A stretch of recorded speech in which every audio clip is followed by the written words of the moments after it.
Hey guys, Scott here. I want to give you a little bit of tips and tricks today on solid state drives, especially updating the firmware. Now there's lots of solid state drives out on the market. Depending on which one you pick, you could do the firmware upgrade several different ways. So I've got two examples here for you today. Today we got trusty Intel.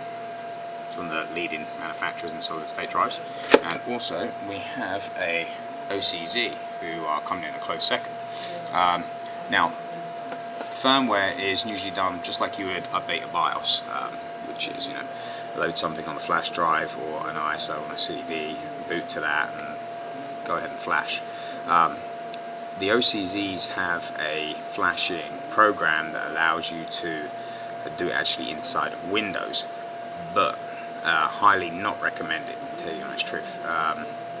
Reason being for this is you could end up losing your entire operating system. So it's better to do it outside in a DOS-based environment. If you don't know how to do that, you want to use something like a DOS bootable CD that you would create from an ISO, or a flash drive that would have DOS bootable on it. There's several ways to do that, and we'll have those up on the site as well for you to download and have a poke around. Also, it's a very good idea to back up your operating system anyway. I always say it's always, rather be safe rather than sorry.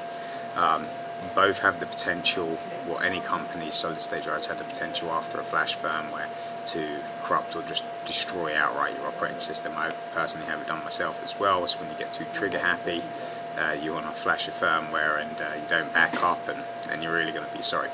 Now there are some slight differences. The Intel ones usually can flash them straight from a DOS-based prompt with their own specialized firmware.